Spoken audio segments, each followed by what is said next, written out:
हाँ जी, good morning everyone. अपने को ਜਿਹੜੇ ਕੋਰਸ ਦੇ ਦੌਰਾਨ ਜਿਹੜਾ ਐਕਸਪੀਰੀਐਂਸ਼ੀਅਲ ਲਰਨਿੰਗ ਆਪਣੇ ਕੋਲ ਸਬਜੈਕਟ ਹੈਗਾਗਾ ਉਹਦੇ ਵਿੱਚ ਆਪਣਾ ਟੌਪਿਕ ਹੈਗਾਗਾ ਨਈ ਤਾਲੀਮ ਦੇ ਮੁੱਖ ਲੱਛਣ। ਤਾਂ ਟੌਪਿਕ ਦੇ ਵਿੱਚ ਆਪਾਂ ਦੇਖਿਆ ਵੀ ਜਿਹੜੀ ਨਈ ਤਾਲੀਮ ਦਾ ਜਿਹੜਾ ਸ਼ਬਦ ਹੈਗਾਗਾ ਇਹਨੂੰ ਅਸੀਂ ਕਿਸ ਨਾਮ ਦੇ ਨਾਲ ਜਾਣਦੇ ਹੈਗੇ ਆ। ਆਪਾਂ ਪਿਛਲੇ ਲੈਕਚਰ ਦੇ ਵਿੱਚ ਆਪਾਂ ਇਸ ਨੂੰ ਸਾਂਝਾ ਕੀਤਾ ਸੀਗਾ, ਗਿਆਨ ਆਪਾਂ ਹਾਸਲ ਕੀਤਾ ਸੀਗਾ। ਜਿਹੜੀ ਨਈ ਤਾਲੀਮ ਹੈਗੀ ਆ ਉਹ ਮਹਾਤਮਾ ਗਾਂਧੀ ਜੀ ਨੇ ਆਪਣੀ ਜਿਹੜੀ ਸਿੱਖਿਆ ਹੈਗੀ ਹੈ ਉਹਦੇ ਵਿੱਚ ਇਹਦਾ ਪ੍ਰਸਾਰ ਕਰਨ ਦੇ ਲਈ ਇੱਕ ਸਿਧਾਂਤ ਪੇਸ਼ ਕੀਤਾ ਕਿ ਜਿਹੜੀ ਸਿੱਖਿਆ ਹੈਗੀ ਹੈ ਉਹ ਤਨ ਮਨ ਤੇ ਆਤਮਾ ਦੇ ਰਾਹੀਂ ਹੀ ਸਿੱਖਿਆ ਜਾ ਸਕਦੀ ਹੈ। ਮਤਲਬ ਕੀ ਹੈਗਾ, ਇੱਕ ਲਰਨਰ ਹੈਗਾ ਜਿਹੜਾ ਕਿ ਇੱਕ ਸਿੱਖਣ ਅਵਸਥਾ ਦੇ ਵਿੱਚ ਹੈਗਾ ਉਹਨੂੰ ਕਿਰਿਆਤਮਕ ਪੱਖ ਉੱਤੇ ਜ਼ੋਰ ਦੇ ਕੇ ਨਾਲ ਉਹਨੂੰ ਜ਼ਿਆਦਾ ਤੋਂ ਜ਼ਿਆਦਾ ਜਿਹੜਾ ਗਿਆਨ ਜਿਹੜਾ ਪ੍ਰਦਾਨ ਕਰਨਾ ਹੈਗਾ। ਗਾਂਧੀ ਜੀ ਕਹਿੰਦੇ ਸੀਗੇ ਵੀ ਇੱਕ ਨਈ ਤਾਲੀਮ ਦੇ ਸਿਧਾਂਤ ਰਾਹੀਂ ਸਿੱਖਿਆ ਜਿਹੜੀ ਹੈਗੀ ਉਸ ਨੂੰ ਦਿੱਤੀ ਜਾਵੇ, ਪ੍ਰਦਾਨ ਕੀਤੀ ਜਾਵੇ। ਹੁਣ ਜਿਹੜਾ ਉਹ ਗਿਆਨ ਹੈਗਾ ਬੱਚਾ ਕੁਝ ਤਾਂ ਹੁੰਦੇ ਨੇ ਵਿਵਹਾਰਾਤਮਕ ਰੂਪ ਦੇ ਵਿੱਚ ਸਿੱਖਦੇ ਹੁੰਦੇ ਹਨ, ਕੁਝ ਬੱਚੇ ਹੁੰਦੇ ਨੇ ਸਿਧਾਂਤਕ ਤੌਰ ਤੇ ਸਿੱਖਿਆ ਲੈ ਰਹੇ ਹੁੰਦੇ ਹਨ।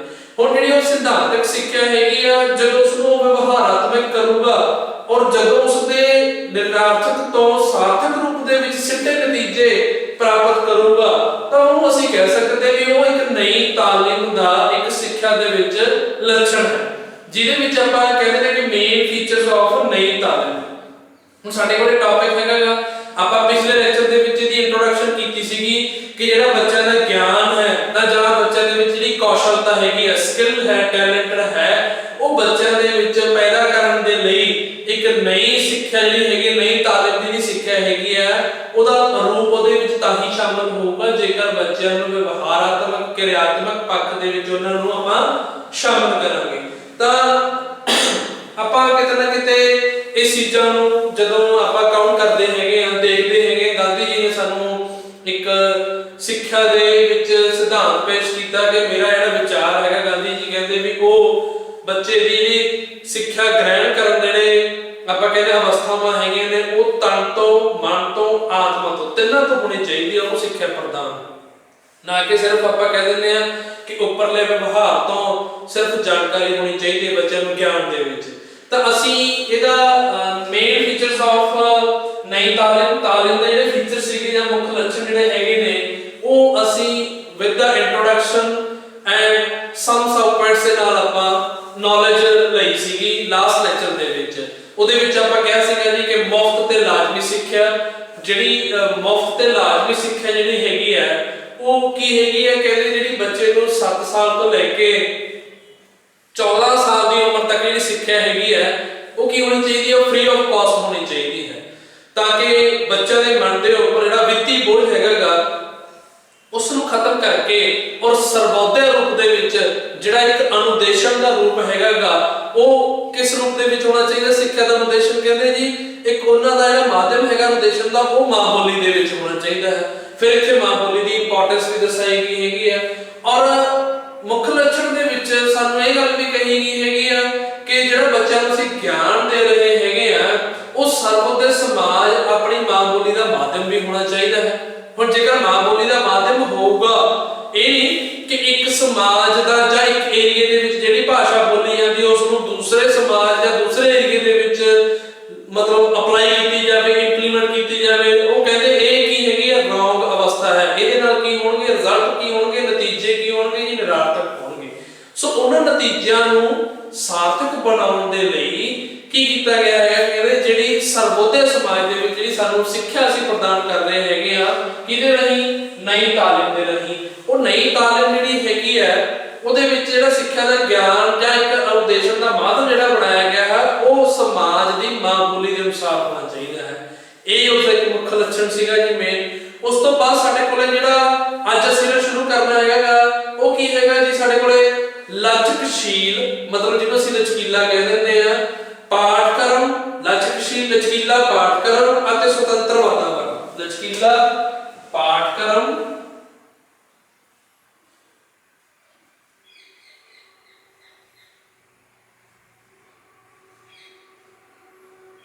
ਲਚਕੀਲਾ ਪਾਠਕ੍ਰਮ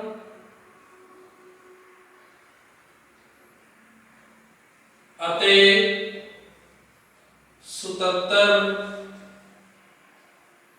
ਅਤੇ ਸੁਤੰਤਰ ਵਾਤਾਵਰਣ।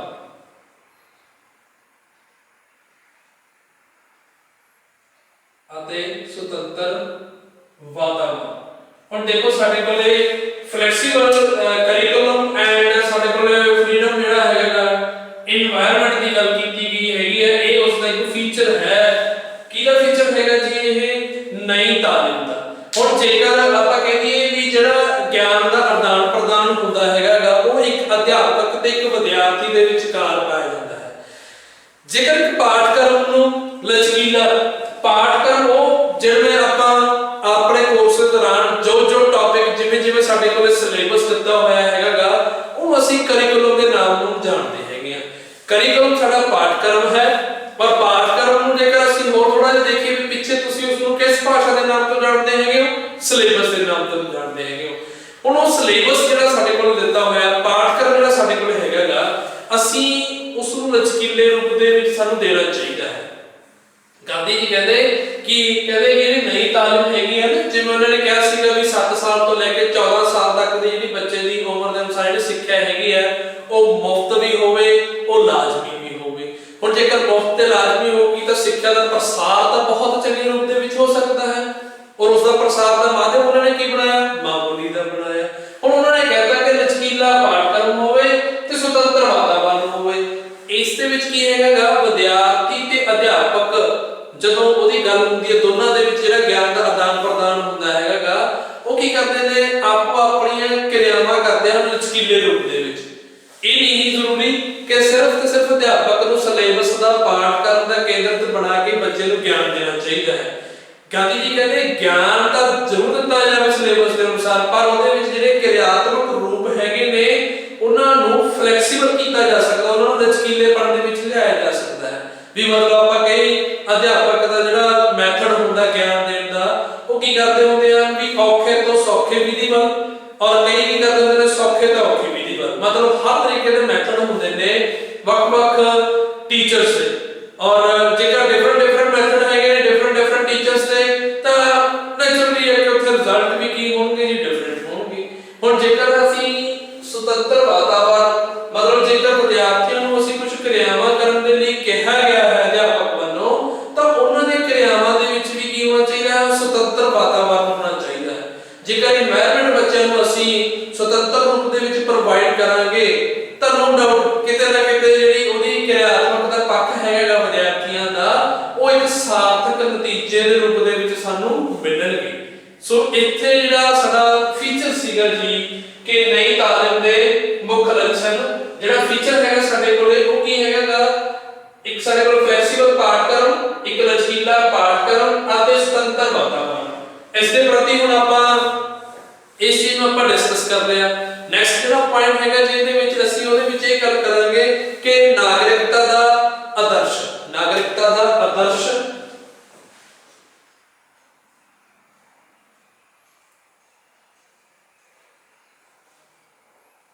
ਨਾਗਰਿਕਤਾ ਦਾ ਆਦਰਸ਼।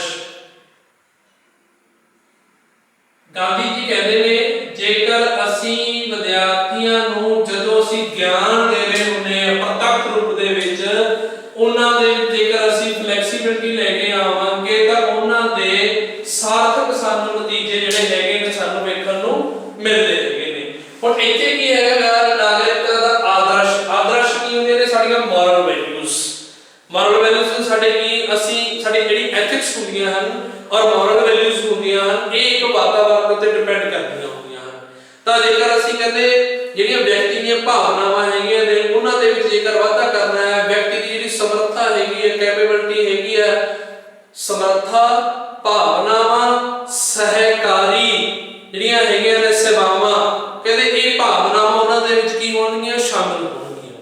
ਸਹਿਕਾਰ ਮਤਲਬ ਸਹਿਚਾਰੀ ਹੋਣਾ, ਸਹਿਚਾਰ ਦੀ ਭਾਵਨਾ ਹੋਊਗੀ ਸਾਡੇ ਵਿੱਚ ਔਰ ਸਾਡੇ ਵਿੱਚ ਸਮਰੱਥਾ ਜਿਹੜੀ ਹੈਗੀ ਹੈ ਫਿਰ ਸਾਡੇ ਵਿੱਚ ਭਾਵਨਾਵਾਂ। ਇਹਦੇ ਵਿੱਚ ਆਪਾਂ ਲਿਖ ਲੈਂਦੇ ਆ ਸਹਿਚਾਰ ਦੀ ਗੱਲ ਹੋਈ ਹੈ ਜੀ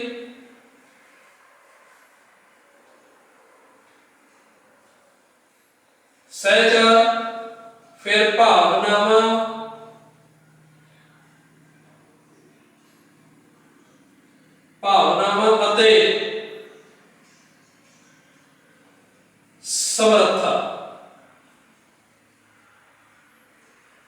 गांधी जी दे ਜਿਹੜੀ ਆਪਾਂ ਨੂੰ ਸਿੱਖਿਆ ਦੇ ਵਿੱਚ ਸਾਡੇ ਕੋਲ ਨਈ ਤਾਲੀਮ ਦੇ ਸਿਧਾਂਤ ਪੇਸ਼ ਕੀਤਾ ਹੈਗਾ ਉਹਦੇ ਵਿੱਚ ਸਾਨੂੰ ਉਹਦੇ ਫੀਚਰਸ ਕੀ ਕਹਿੰਦਾ ਕਿ ਜਿਹੜੇ ਵਿਅਕਤੀ ਜਾਂ ਜਿਹੜੇ ਲਰਨਰਸ ਐਜੂਕੇਸ਼ਨ ਲੈਣਗੇ ਸਿੱਖਿਆ ਗ੍ਰਹਿਣ ਕਰਨਗੇ ਨਈ ਤਾਲੀਮ ਦੇ ਸਿਧਾਂਤ ਦੇ ਅਨੁਸਾਰ ਤਾਂ ਉਹਨਾਂ ਵਿਦਿਆਰਥੀਆਂ ਦਾ ਇੱਕ ਮੁੱਖ ਲੱਛਣ ਇਹ ਮਿਲੂਗਾ ਉਹਨਾਂ ਦੇ ਵਿੱਚ ਕਿ ਉਹਨਾਂ ਦੇ ਵਿੱਚ ਨਾਗਰਿਕਤਾ ਦੇ ਕੀ ਹੋਣਗੇ ਆਦਰਸ਼ ਹੋਣਗੇ।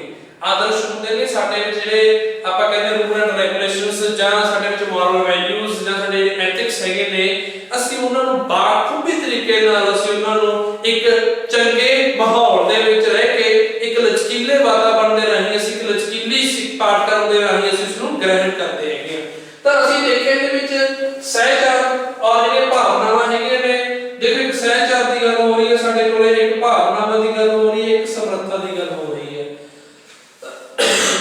ਹੁਣ ਜਿਹੜੀ ਸਾਡੇ ਕੋਲੇ ਸਹਿਚਾਰ ਹੈਗਾ ਸਹਿਚਾਰ ਕੀ ਹੋਵੇ ਜਿਵੇਂ ਆਪਾਂ ਕਹਿੰਦੇ ਭਾਈਚਾਰਕ ਤੌਰ ਤੇ ਕੋਆਪਰੇਟਿਵ ਕਰਨਾ ਕਿਸੇ ਨੂੰ ਔਰ ਜੇਕਰ ਅਸੀਂ ਸਮੂਹ ਦੇ ਵਿੱਚ ਬੈਠ ਕੇ ਅਸੀਂ ਗਰੁੱਪ ਐਜੂਕੇਸ਼ਨ ਨੂੰ ਅਸੀਂ ਗ੍ਰਹਿਣ ਕਰ ਰਹੇ ਹੈਗੇ ਆ ਗਿਆਨ ਨੂੰ ਅਸੀਂ ਗ੍ਰਹਿਣ ਕਰ ਰਹੇ ਹੈਗੇ ਆ ਤਾਂ ਨੋ ਡਾਊਟ ਅਸੀਂ ਉਸੇ ਸਿੱਖਿਆ ਨੂੰ ਅਸੀਂ ਆਪਣੀ ਕੌਸ਼ਲਤਾ ਦੇ ਰੂਪ ਦੇ ਵਿੱਚ ਅਸੀਂ ਉਸ ਨੂੰ ਹਾਸਲ ਕਰਨਾ ਹੋਊਗਾ ਔਰ ਉਹ ਕੌਸ਼ਲਤਾ ਦੇ ਨਤੀਜੇ ਸਾਨੂੰ ਸਮਾਜ ਦੇ ਵਿੱਚ ਜਾ ਕੇ ਜਦੋਂ ਅਸੀਂ ਵਿਚਰਾਂਗੇ ਫਿਰ ਸਾਨੂੰ ਪਤਾ ਲੱਗੂਗਾ ਕਿ ਜਿਹੜੀ ਉਹ ਸਿੱਖਿਆ ਦੇ ਰਾਹੀਂ ਸਾਡੇ ਵਿੱਚ ਗਿਆਨ ਹਾਸਲ ਹੋਇਆ ਸੀ ਉਹ ਸਾਡੀ ਕੌਸ਼ਲਤਾ ਨੇ ਸਾਡੇ ਵਿੱਚ ਕਿੰਨੀ ਕੁ ਡਿਵੈਲਪਮੈਂਟ ਲੈ ਕੇ ਆਇਆ ਹੈ। ਉਹਦੇ ਵਿੱਚ ਉਹਨੇ ਗੱਲ ਕੀਤੀ ਸਹਿਚਾਰ ਦੀ ਗੱਲ ਕੀਤੀ ਹੈਗੀ ਹੈ। ਪਰ ਜੇਕਰ ਸਹਿਚਾਰ ਬਣਿਆ ਹੋਊਗਾ ਤਾਂ ਨੋ ਡਾਊਟ ਕਿਤੇ ਨਾ ਕਿਤੇ ਸਾਡੀਆਂ ਭਾਵਨਾਵਾਂ ਹੈਗੀਆਂ ਨੇ ਅੱਗੇ ਭਾਵਨਾਵਾਂ ਵੀ ਲਿਖੀਆਂ ਹੋਈਆਂ ਨੇ ਉਹ ਭਾਵਨਾਵਾਂ ਅਸੀਂ ਕਰਦੇ ਹੈਗੇ ਆ ਸਾਂਝੇ ਕਰਦੇ ਹੈਗੇ ਆ। ਜੇਕਰ ਸਾਨੂੰ ਕਿਸੇ ਕਿਰਿਆ ਦੇ ਰੂਪ ਦੇ ਵਿੱਚ ਸ਼ਾਮਿਲ ਹੋ ਕੇ ਇੱਕ ਸਿੱਖਿਆ ਦਾ ਗ੍ਰਹਿਣ ਕਰਨ ਦੇ ਸਮੇਂ ਸਾਨੂੰ ਕੋਈ ਸਮੱਸਿਆ ਹੋਊਗੀ ਤਾਂ ਉੱਥੇ ਅਸੀਂ ਸਹਿਚਾਰ ਦੀ ਅਵਸਥਾ ਲੈ ਕੇ ਆਪਣੇ ਵਿੱਚ ਜਿਹੜੀਆਂ ਭਾਵਨਾਵਾਂ ਨੇ ਉਹ ਅਸੀਂ ਸਾਂਝੀਆਂ ਕਰਾਂਗੇ ਤਾਂ ਅਸੀਂ ਕਿਸੇ ਸਾਰਥਕ ਨਤੀਜੇ ਦੇ ਉੱਤੇ ਪਹੁੰਚ ਸਕਦੇ ਹਾਂ।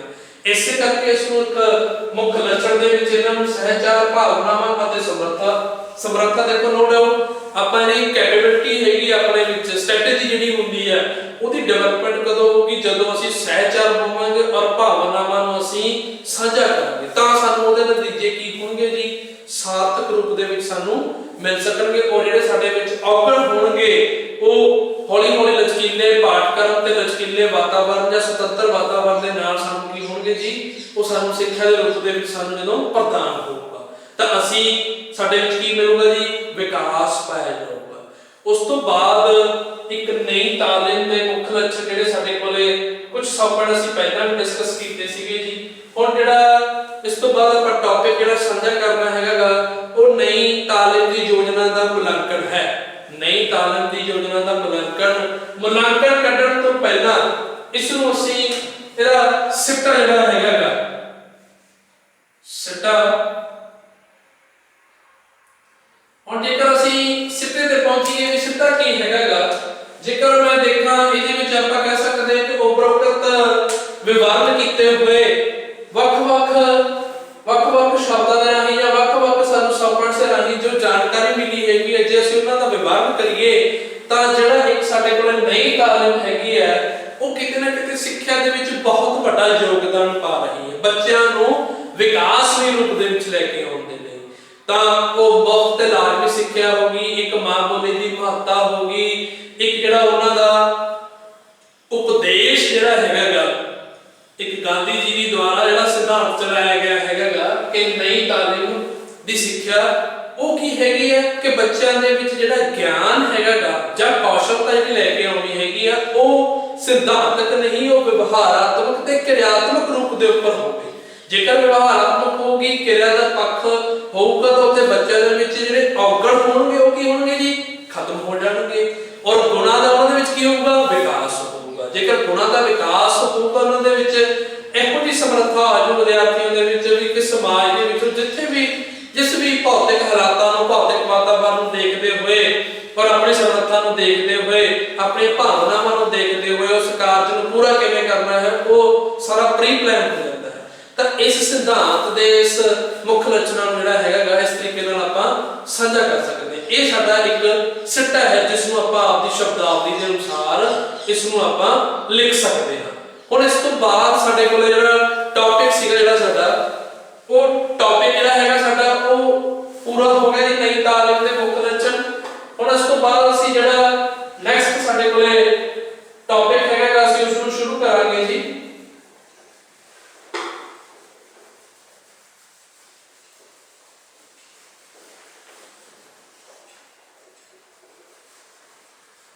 ਉਹ ਕਿਹੜੇ ਆਪਾਂ ਕਹਿੰਦਾ ਸੀਗਾ ਜੀ ਨਈ ਤਾਲੀਮ ਦੀ ਜਾਂ ਪਹਿਚਾਣ ਕੀ ਹੈਗੀ ਹੈ। ਦੇਖੋ ਮਹਾਤਮਾ ਗਾਂਧੀ ਜੀ ਨੇ ਸਾਨੂੰ ਦੱਸਿਆ ਕਿ ਨਈ ਤਾਲੀਮ ਜਿਹੜੀ ਹੈਗੀ ਹੈ ਅਸੀਂ ਉਸ ਨੂੰ ਬੇਸਿਕ ਐਜੂਕੇਸ਼ਨ ਦੇ ਨਾਮ ਦੇ ਨਾਲ ਵੀ ਜਾਣਦੇ ਹੈਗੇ ਆ, ਮੁੱਢਲੀ ਸਿੱਖਿਆ ਦੇ ਨਾਮ ਦੇ ਨਾਲ ਵੀ ਜਾਣਦੇ ਹੈਗੇ ਆ।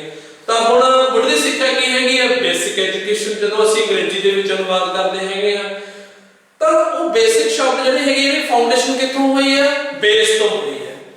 ਔਰ ਜਿਸ ਦਾ ਅਰਥ ਕੀ ਹੈਗਾ? ਨੀ, ਮਤਲਬ ਇਹਦੀ ਜਿਹੜਾ ਆਪਾਂ ਕਹਿੰਦੇ ਨੀ ਤੇ ਖੜਾ ਹੈ, ਇਹ ਜਿਹੜੀ ਬਿਲਡਿੰਗ ਹੈਗੀ ਹੈ ਇਸ ਦਾ ਨੀ ਪਤਾ ਕਿੰਨਾ ਕਿ ਨੀਵਾਂ ਹੈਗਾ। ਤਾਂ ਬੱਚੇ ਦੀ ਜਿਹੜੀ ਬਿਲਡਅਪ ਹੈਗੀ ਹੈ ਨਾ ਸਿਚੁਏਸ਼ਨ, ਉਹ ਇੱਕ ਐਜੂਕੇਸ਼ਨ ਔਰ ਚੰਗੇ ਇੱਕ ਵਾਤਾਵਰਣ ਦੇ ਉੱਪਰ ਟਿਕੀ ਹੁੰਦੀ ਹੈ। ਜੇਕਰ ਸਿੱਖਿਆ ਦਾ ਸਿਧਾਂਤ ਚੰਗਾ ਹੋਊਗਾ, ਲਚਕੀਲਾਪਨ ਹੋਊਗਾ, ਗਾਂਧੀ ਜੀ ਅਨੁਸਾਰ ਕਹਿੰਦੇ ਆ ਕਿ ਜਿਹੜੀ ਉਹਨਾਂ ਨੇ ਨਈ ਤਾਲੀਮ ਦੀ ਗੱਲ ਕੀਤੀ ਹੈ ਨਾ, ਐਕਸਪੈਰੀਐਂਸ਼ੀਅਲ ਲਰਨਿੰਗ ਸਬਜੈਕਟ ਦੇ ਵਿੱਚ ਇੱਕ ਨਈ ਤਾਲੀਮ ਦਾ ਸਿਧਾਂਤ ਸਾਨੂੰ ਪੇਸ਼ ਕੀਤਾ ਹੈਗਾ, ਦੱਸਿਆ ਹੈਗਾ। ਹੁਣ ਜਿਹੜਾ ਸਾਡੇ ਕੋਲ ਨੈਕਸਟ ਟੌਪਿਕ ਹੈਗਾ ਉਹ ਕੀ ਹੈਗਾ ਕਿ ਨਈ ਤਾਲੀਮ ਜਿਹੜਾ ਹੈਗਾ ਸਾਡੇ ਕੋਲੇ ਯੋਜਨਾ ਦਾ ਮੁਲਾਂਕਣ। ਹੁਣ ਨਈ ਤਾਲੀਮ ਦੀ ਆਪਾਂ ਯੋਜਨਾ ਜਿਹੜੀ ਹੈਗੀ ਹੈ ਉਹਦਾ ਮੁਲਾਂਕਣ ਕਰਾਂਗੇ। ਨਈ ਤਾਲੀਮ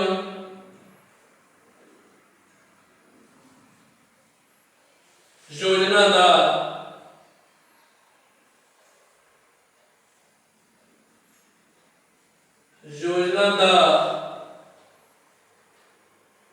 ਮੁਲਾਂਕਣ।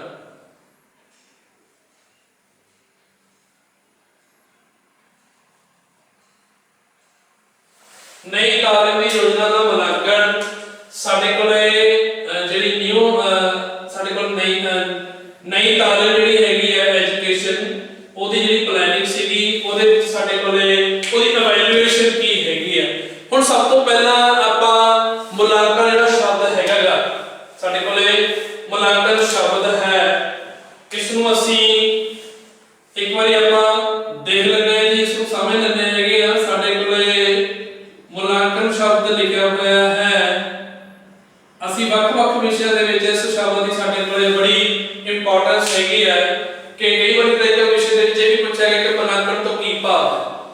ਤਾਂ ਜਿਹੜਾ ਮੁਲਾਂਕਣ ਜਿਹੜਾ ਸ਼ਬਦ ਹੈਗਾ ਅਸੀਂ ਇਸ ਨੂੰ ਇੰਗਲਿਸ਼ ਦੇ ਵਿੱਚ ਜੋ ਟ੍ਰਾਂਸਲੇਟ ਕਰਦੇ ਆ ਅਸੀਂ ਇਸ ਨੂੰ ਇਵੈਲੂਏਸ਼ਨ ਕਹਿ ਦਿੰਦੇ ਆ। ਇਵੈਲੂਏਸ਼ਨ ਜਾਂ ਇਵੈਲੂਏਟਡ। ਹੁਣ ਜਿਹੜੀ ਇਵੈਲੂਏਸ਼ਨ ਹੁੰਦੀ ਹੈ ਤਾਂ ਇੱਕ ਕਾਰਜ ਕੀਤਾ, ਵਿਅਕਤੀ ਨੇ ਕੀਤਾ, ਇੱਕ ਅਧਿਆਪਕ ਨੇ ਕਾਰਜ ਕੀਤਾ। ਅਧਿਆਪਕ ਨੇ ਟੀਚਿੰਗ ਕੀਤੀ ਵੱਖ-ਵੱਖ ਮੈਥਡਸ ਦੇ ਨਾਲ, ਲਰਨਰ ਨੇ ਕੀ ਕੀਤਾ ਹੈਗਾ ਜੀ, ਵਿਦਿਆਰਥੀ ਨੇ ਕੀ ਕੀਤਾ ਹੈਗਾ, ਐਕਟੀਵਿਟੀਜ਼ ਕੀਤੀ ਹੈ, ਮਤਲਬ ਉਹ ਐਕਸਪੈਰੀਐਂਸ਼ੀਅਲ ਹੋਇਆ।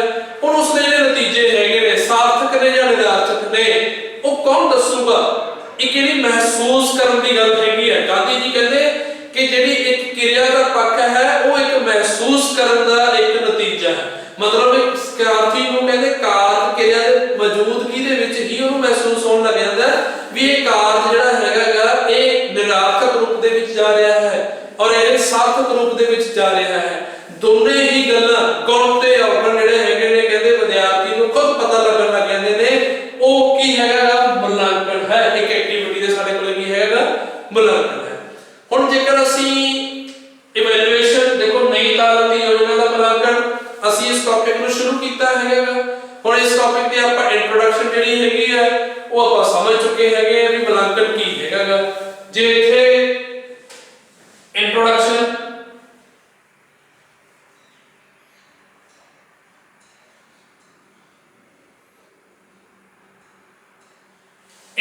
ਜਿਹੜੀ ਹੈਗੀ ਤੁਸੀਂ ਆਪਣੇ ਸ਼ਬਦਾਂ ਰਾਹੀਂ ਇੱਥੇ ਦੇ ਸਕਦੇ ਹੈਗੇ ਹੋ ਜੀ ਕਿ ਜਿਹੜਾ ਨਈ ਤਾਲੀਮ ਦੀ ਯੋਜਨਾ ਦਾ ਮੁਲਾਂਕਣ ਹੈਗਾ ਗਾਂਧੀ ਜੀ ਦੇ ਅਨੁਸਾਰ ਜੇਕਰ ਇੱਕ ਸਿੱਖਿਆਰਥੀ ਦਾ ਜਾਂ ਇੱਕ ਸਮਾਜ ਦਾ ਜਿਹੜਾ ਵਿਕਾਸ ਜਿਹੜਾ ਹੈਗਾ ਉਸ ਵਿਕਾਸ ਦੇ ਨੀਂਹ ਜਿਹੜੀ ਹੈਗੀ ਹੈ ਔਰ ਉਹਦੀ ਜਿਹੜੀ ਬੁਨਿਆਦ ਜਿਹੜੀ ਹੈਗੀ ਹੈ ਉਹ ਕਿਵੇਂ ਹੋਣੀ ਚਾਹੀਦੀ? ਪਰਫੈਕਟ ਹੋਣੀ ਚਾਹੀਦੀ, ਸਾਰਥਕ ਰੂਪ ਦੇ ਵਿੱਚ ਹੋਣੀ ਚਾਹੀਦੀ। ਉਹ ਤਾਂ ਹੀ ਹੋਊਗੀ ਜੇਕਰ ਅਸੀਂ ਤਨ ਮਨ ਤੇ ਆਤਮਾ ਦੀਆਂ ਭਾਵਨਾਵਾਂ ਦੇ ਤਹਿਤ ਅਸੀਂ ਉਸ ਨੂੰ ਇੱਕ ਚੰਗੇ ਸੁਤੰਤਰ ਵਾਤਾਵਰਣ ਦੇ ਵਿੱਚ ਇੱਕ ਸਿੱਖਿਆਰਥੀ ਨੂੰ ਅਸੀਂ ਲਚਕੀਲੇ ਪਾਠ ਕਰਨ ਦੁਆਰਾ ਉਸ ਦੀਆਂ ਕਿਰਿਆਵਾਂ ਨੂੰ ਅਸੀਂ ਸ਼ਾਮਿਲ ਕਰਾਂਗੇ। ਨਈ ਤਾਲੀਮ ਦੀ ਜਿਹੜੀ ਯੋਜਨਾ ਦਾ ਇੱਕ ਮੁਲਾਂਕਣ ਹੈਗਾ ਉਹਦੇ ਵਿੱਚ ਤੁਸੀਂ ਇਹ ਇੰਟਰੋਡਕਸ਼ਨ ਜਿਹੜੀ ਹੈਗੀ ਤੁਸੀਂ ਦੇ ਸਕਦੇ ਹੋ। ਉਸ ਤੋਂ ਬਾਅਦ ਜਿਹੜੇ ਸਬ ਪੁਆਇੰਟ ਹੈਗੇ ਨੇ ਉਹ ਆਪਾਂ ਨੈਕਸਟ ਲੈਕਚਰ ਦੇ ਵਿੱਚ ਆਪਾਂ ਡਿਸਕਸ ਕਰਾਂਗੇ। Thank you.